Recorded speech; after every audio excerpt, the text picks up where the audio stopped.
El día de hoy quiero hablar acerca de uno de mis directores favoritos, Edgar Wright.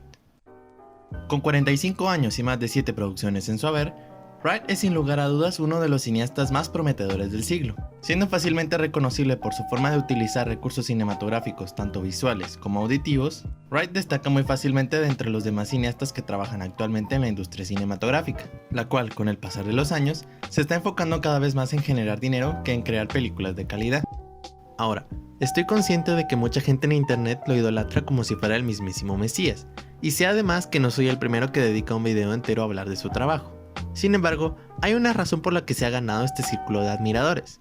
El tipo sabe lo que hace, y lo que hace, lo hace muy bien.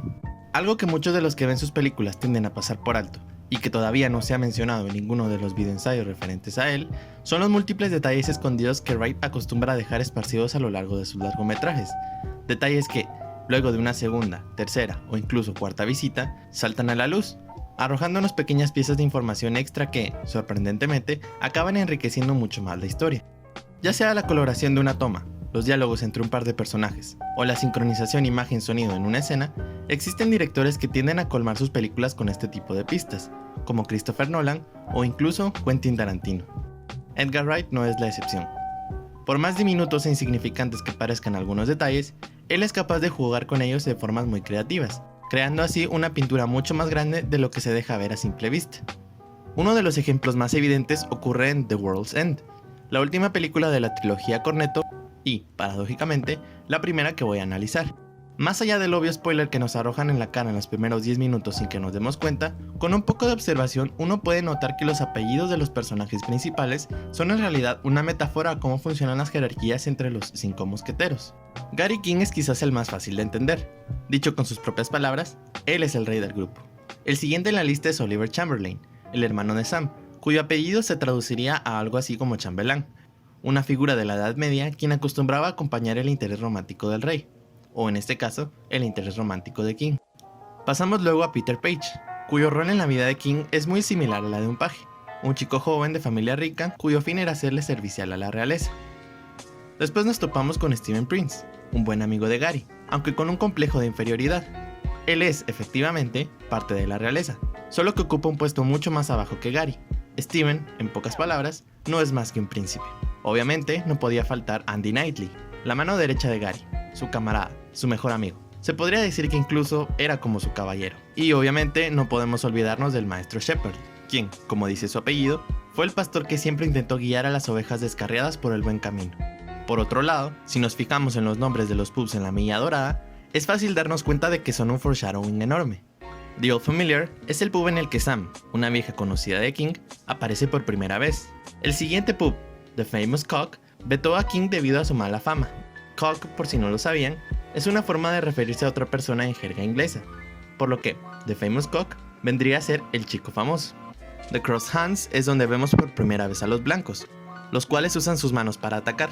Los rostros del grupo de amigos antes de llegar a The Good Companions se parecen bastante al del póster, 4 caras tristes y una sonriente. The Trusty Servant es donde se encuentran con el buen reverendo Green, y los 2 otros habitantes de Newton Haven que siguen siendo humanos, los cuales, si los ponemos en perspectiva, asimilan la imagen que aparece en el letrero del pub.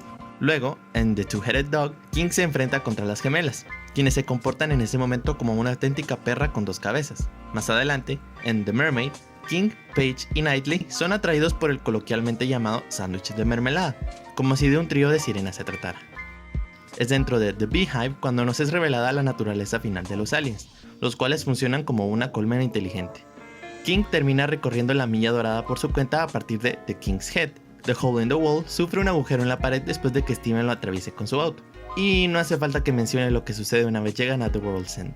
El simbolismo oculto en los nombres, tanto de personajes como de lugares geográficos, no es algo exclusivo en The World's End, sino que se extiende a otras producciones de Wright. En Hot Fuzz, por ejemplo, con el sargento Nicholas Angel, quien, tras una mirada un poco más poética, se comporta justamente como un ángel, alguien que debe proteger al inocente.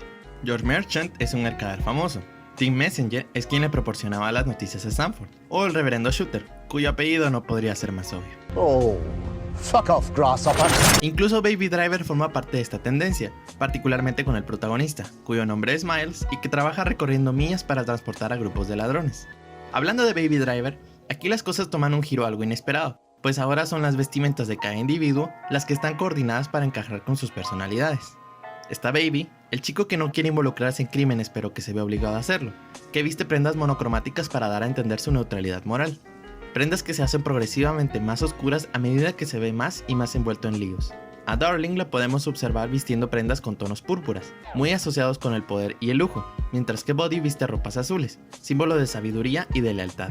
Bats, por otro lado, siempre lleva prendas combinadas de colores rojo y negro. El rojo específicamente es sinónimo de violencia y de peligro, lo cual concuerda con su personalidad volátil. A Deborah le corresponde el color amarillo, asociado con la felicidad y el optimismo, algo con mucho sentido, dado que ella fue la primera persona en darle color a la vida de Baby por primera vez en mucho tiempo, lo cual explica la gran variedad de colores en cada escena donde ellos estén juntos, o como el graffiti de corazón que antes estaba negro y descolorido, adquiere un fuerte matiz carmesí una vez Baby se encuentra por primera vez con ella. Un dato interesante es que la coordinación de colores es algo con lo que Wright ya está bastante familiarizado. Ya lo había implementado desde sus inicios como director, mientras trabajaba en el programa británico para televisión llamado Spaced. Ahí fue donde comenzó a cimentar muchas de las ideas que hoy en día se han vuelto rasgos distintivos de su cinematografía. I remember somebody saying something about that show which really stuck with me. They said, oh, the characters are all really easy to draw. And I was thinking, oh, that's an interesting way to put it. And from that point on, in all of my movies, and Baby Driver being no exception, I'm always looking to kind of color code the characters. So working with Courtney Hoffman, the costume designer, we basically picked a color per character, so that character would be something that you could track. La siguiente película en la lista es una cuya trama y personajes no fueron realmente una creación original de Wright, sino más bien una adaptación de material ya existente. Seguramente saben a cuál me refiero. Así es, estoy hablando de Scott Pilgrim contra el mundo. Aunque debo admitir que el ser una adaptación no quita, por supuesto, que se haya hecho un excelente trabajo a la hora de adaptar los 6 volúmenes de la novela gráfica de Brian O'Malley, especialmente durante el primer volumen. Aunque no es de sorprenderse, puesto que Wright fue tanto director como coescritor de dicha adaptación. Aún así, hay unos pequeños detalles que son propios de la película y que no tuvieron sus orígenes en el cómic, como las pistas de cada número de X,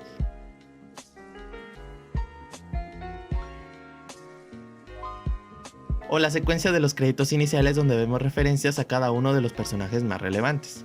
Referencias que no comentaré aquí y que quedan como ejercicio al suscriptor. Si alguno de ustedes cree tener la respuesta, sería genial que la pudieran dejar abajo en los comentarios. Quizás los lea más adelante. Por supuesto, no podía hacer un video ensayo sobre Edgar Wright sin incluir Shaun of the Dead, quizás uno de sus exponentes más relevantes hasta la fecha. Película que se toma la molestia de entregarnos unos cuantos foreshadowings en bandeja de plata apenas pasados los primeros 5 minutos. Por no mencionar la clásica escena del televisor, así como el monólogo de Ed que accidentalmente termina profetizando la sucesión de eventos para los próximos días. You know what we should do tomorrow? Keep drinking. We'll have a Bloody Mary first thing. Have a bite of the King's Head, couple of the Little Princess. We'll stagger back in. Back at the bar for shots. Con todo lo anterior mencionado, se hace cada vez más evidente que Wright es uno de esos directores que siempre están dispuestos a dar un cierto 10% a la hora de hacer cine, no solo en cuanto a historia sino en cuanto a fotografía y sonido también. Esa es justamente la razón por la que se le tiene tan alta estima entre los directores contemporáneos que trabajan actualmente. Su nivel de pasión y empeño es, sin lugar a dudas, algo que muchos aspirantes a cineastas, e incluso cineastas trabajando ahora mismo, deberían tomar como ejemplo de él. Sin más que añadir, me despido. Espero que les haya gustado el video y espero poder verlos una vez más próximamente.